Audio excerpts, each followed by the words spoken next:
बोलो जयकारा। बोल मेरे श्री गुरु महाराज की जय। श्री सद्गुरुदेव भगवान की जय। श्री परमहंस दयाल जी महाराज की जय। श्री नंगली निवासी भगवान की जय। श्री अद्वैतानंद सच्चिदानंद प्रकाश। आगे एक सेवक ने विनय की कि आजकल कीर्तन का बड़ा प्रचार हो गया है, इसका क्या लाभ है और ठीक विधि क्या है। श्री महाराज जी ने फरमाया कि कीर्तन में नाम का उच्चारण होता है और नाम महिमा इतनी महान है कि बड़े बड़े ग्रंथ भी इसका वर्णन नहीं कर सकते। सतयुग में ध्यान, त्रेता में यज्ञ, द्वापर में भागवत पूजा, इससे मुक्ति और परम पद की प्राप्ति मानी गई है। परंतु ये कलयुग में नाम ही सबसे श्रेष्ठ माना गया है। गाकर, रोकर, जोर जोर से, धीरे धीरे से, सबके साथ, अकेले में बैठकर, खड़े होकर, ताल स्वर से, बिना ताल स्वर के या बाजे के साथ, जैसे कैसे हो परमात्मा का नाम उच्चारण करें। देखी अहीं रूप नाम आधीना, रूप ज्ञान नाही नाम विहीना, रूप विशेष नाम बिनु जाने, करतल गत पे पर ही पहचाने। सुमर ही नाम रूप बिनु देखे, आवत हृदय स्नेह विशेषे। चाहु चतुर कहु नाम अधारा, ज्ञानी प्रभु ही विशेष प्यारा। अभे अगम जुग सुगम नाम ते, कहु नाम बड़ ब्रह्म राम ते। इसकी विधि यह है कि जिस तरह जाप में हाथ से माला जपते हैं, वाणी से मंत्र का उच्चारण करते हैं और हृदय से ध्यान करते हैं, इसी तरह कीर्तन में हाथ से ताली बजाते हैं या आनंद में मग्न होकर शरीर से नाना प्रकार की सुखमयी चेष्टा करते हैं। जिह्वा से नाम का उच्चारण और हृदय से नामी प्रभु के रूप का ध्यान करते हैं। इसमें जिज्ञासु को चाहिए कि पहले जीभ से नाम का कीर्तन करे, जैसे हरे कृष्णा। इसके साथ ही हृदय में नख से लेकर शिखा तक कृष्ण भगवान के स्वरूप का ध्यान करे। जब ध्यान में पकाई आ जाए तो जितनी देर से जीवा से हरे कृष्णा कहे, उतनी ही देर से नख से शिखा तक और शिखा से नख तक, यानी चरण से लेकर मस्तक तक और मस्तक से चरण तक कृष्ण भगवान के स्वरूप का ध्यान करे। जब ये पक्का हो जाए तो दो शब्द का उच्चारण करे, जैसे राधे श्याम, और अंतःकरण में राधे श्याम का नख से शिख और शिखा से नख तक का ध्यान करे। आगे एक रोज जिक्र होने लगा कि सरहद और पंजाब की ओर पहले कन्याओं की संख्या कम होती थी और लड़कों की शादी में बड़ी कठिनाई होती थी। बल्कि ये बात फैल गई कि कन्या वालों के घर जाते जाते लड़के वालों के जूते टूट जाते थे। तब कहीं कन्या के माता पिता सीधे मुंह बात करते थे। अब कन्याएं इतनी अधिक हो गई हैं कि एक कन्या की सगाई के लिए योग्य वर ढूंढने में बड़ी परेशानी उठानी पड़ती है। एक व्यक्ति ने कहा कि वर्तमान सभ्यता का ये प्रभाव है कि अब कन्याएं अधिक उत्पन्न होती हैं। जिस देश में स्त्रियों को अधिक आराम मिलता है, परिश्रम का काम कुछ नहीं होता, बड़े बड़े दिन काटती हैं, उनके कन्याएं अधिक होती हैं। जिस जाति और देश में स्त्री अधिक परिश्रम करती है, जैसे पहाड़ी इलाके या गुजर या हरियाणा इत्यादि, इनमें वर्तमान समय में भी पुत्र अधिक पैदा होते हैं। आगे एक रोज इरशाद हुआ कि ज्ञानी को भी जागृत अवस्था सुपनवत भासे तो जीव मुक्त होता है। इसमें चित्त का रूप नाश होता है। जब जागृत अवस्था सुषुप्ति की भांति भासे तो विदेह मुक्त होता है। इसमें चित्त का स्वरूप नाश हो जाता है, जिसकी वासना निर्मल होने पर भी हृदय से दूर नहीं होती, तो वह स्थिर होकर एक रूप हो जाती है। और हृदय कमल में प्राणों को रोककर शांति को प्राप्त होती है। जब लोहे लकड़ी की भांति देह गिर पड़ती है, तब प्रकाष्ठ आकाश में मिल जाती है, जैसे आकाश में पवन मिल जाती है। आगे, एक रोज सत्संग में विवेक के विषय में आपस में बातचीत हो रही थी। कोई बात निश्चय न हो सकी तो श्री महाराज जी ने से प्रार्थना की कि विवेक का फल क्या है।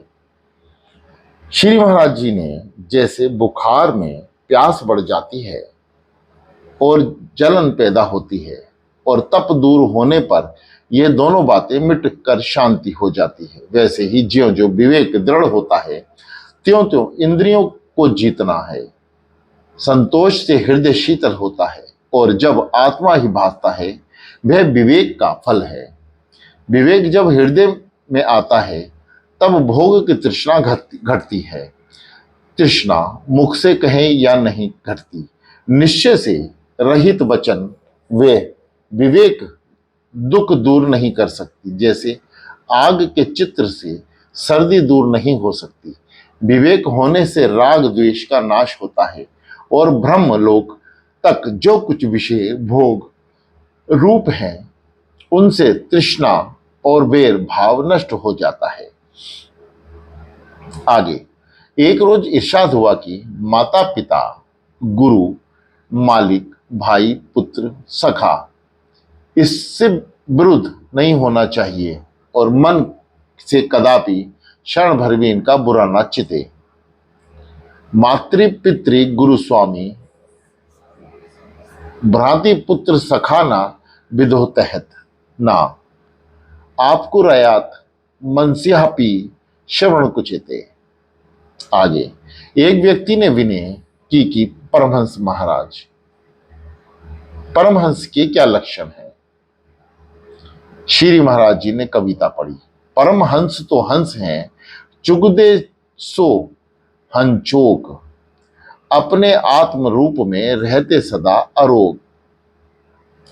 रहते सदा अरोग, सावन से करी लखासी, जितने भेप निवास सबसे भय उदासी। कहे गिरिधर कबीराए, जिनों को तृष्णा सोई कंस, ऐसा जाको ज्ञात है सो रहिए परमहंस।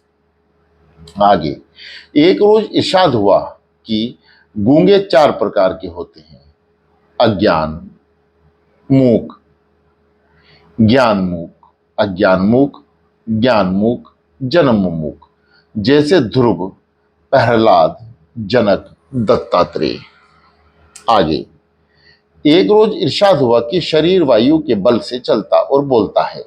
पहला, समान वायु पिंड और ब्रह्मांड में आकाश तक व्यापक है और नीचे की 4 वायु उसमें पैदा होती हैं। दूसरा, प्राण वायु ब्रह्मांड में पवन होकर रहती है और पिंड में श्वास होकर बाहर से भीतर जाती है। तीसरा, अपान वायु ब्रह्मांड में अग्नि जीवित होकर रहती है और पिंड में जठराग्नि होकर श्वास के भीतर से बाहर फेंकती है। चौथा, व्यान वायु ब्रह्मांड में चंद्र जीवित होकर रहती है और पिंड में भाप बनकर खून को नाड़ियों से चलाती है। पांचवा, उदान, उदान वायु ब्रह्मांड में परमाणु के रूप में और पिंड में स्थूल आकार बनी है, जिसमें सब इंद्रियों के कार्य सिद्ध होते हैं। का, गा, चा, जा, ठा, डा, ता, धा, पा, वा, ये 10 अक्षर वायु प्राण द्वारा श्वास को बाहर से अंदर की ओर खींचने से बोले जाते हैं। यह 11 अक्षर खा, घा, छा, छा, उ, ड, थ, घ, फ, भ, ह अपान वायु द्वारा अर्थात श्वास को अंदर से बाहर की ओर निकालते हुए बोले जाते हैं।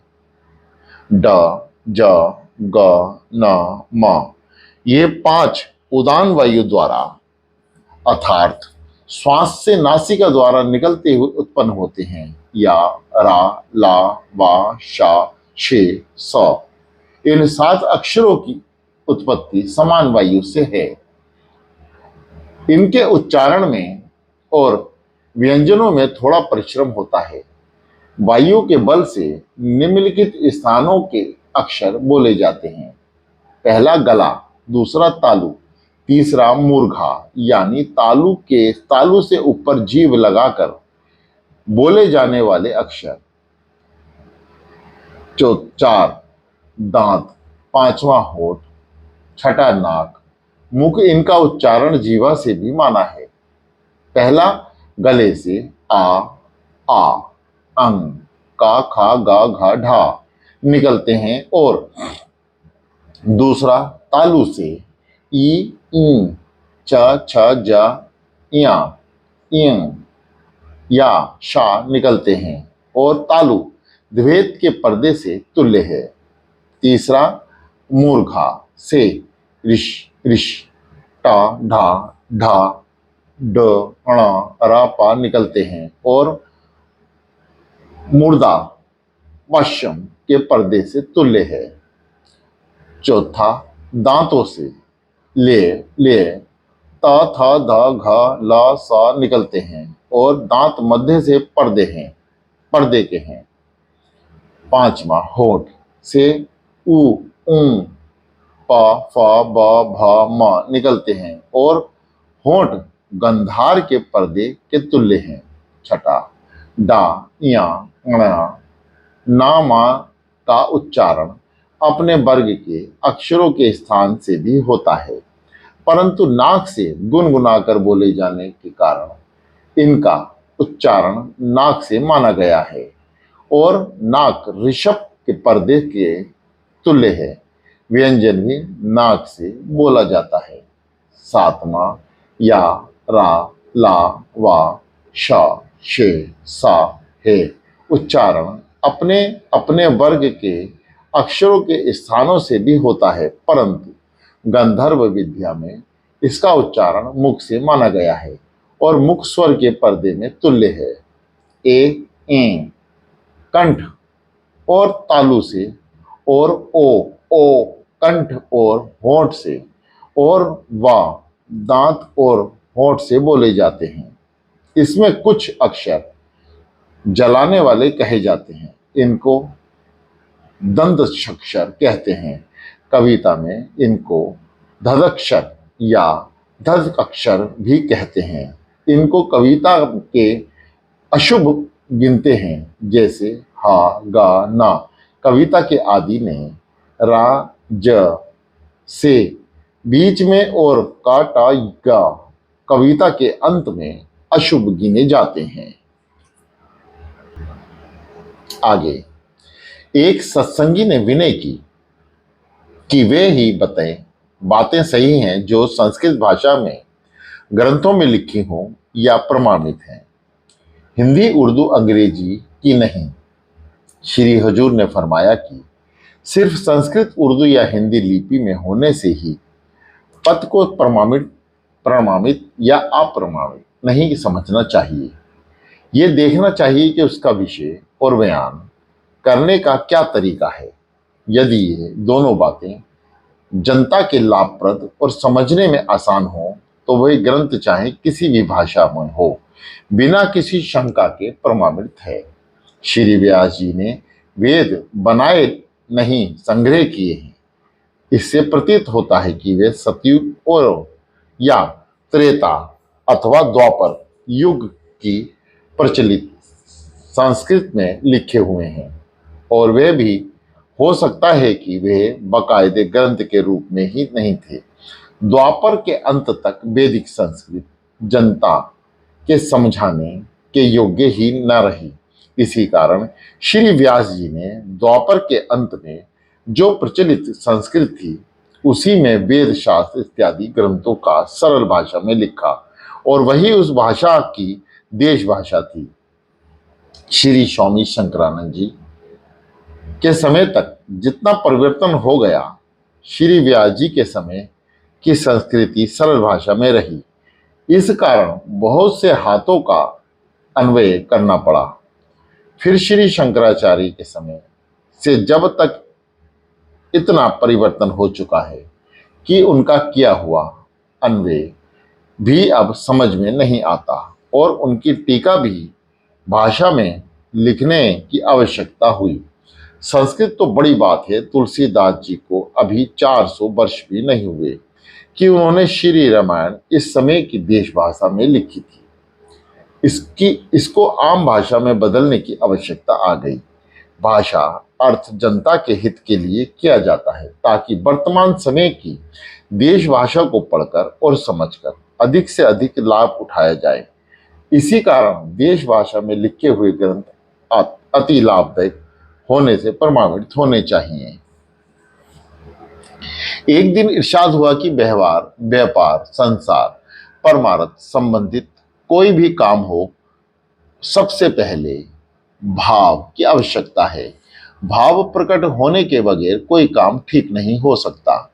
जब कोई वस्तु लेनी या देनी हो तो उसका भाव प्रकट करना पड़ेगा। कोई नौकर, कर्मचारी या सेवक रखना हो तो उसका वेतन निश्चित करना होगा।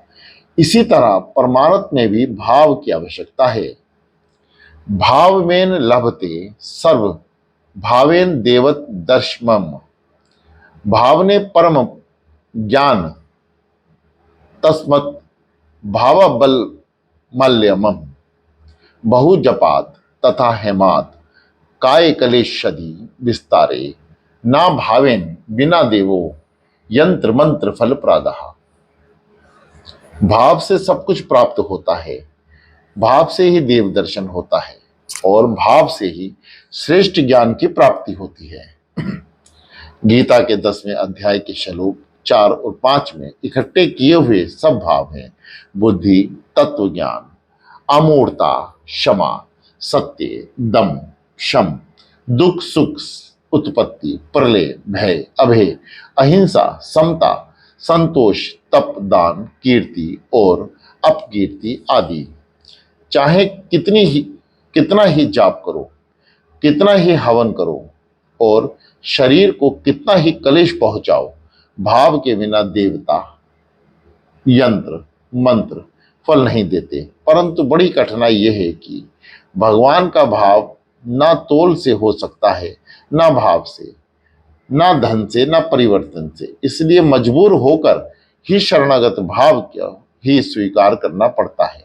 चाहे जैसे भी हो, भाव अवश्य बना लेना चाहिए।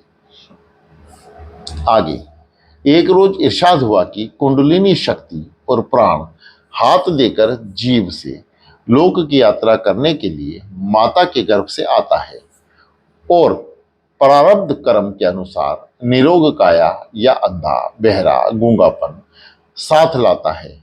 गर्भ से वीर्य प्रदान होने से 6 मास तक जीव माता के आसपास घूमा करता है और जब देह रूपी मकान बनकर तैयार हो जाता है उसमें प्रवेश करता है।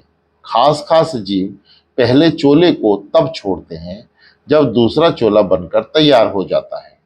कुंडलिनी शक्ति और प्राण पहले ब्रह्मरंध्र में प्रवेश करके सहस्त्र दल कमल से लगाकर नीचे के सब कमलों और चक्रों में होकर स्वयं भूलिंग के चारों तरफ 3.5 लपेटे लगाकर बैठी जाती है।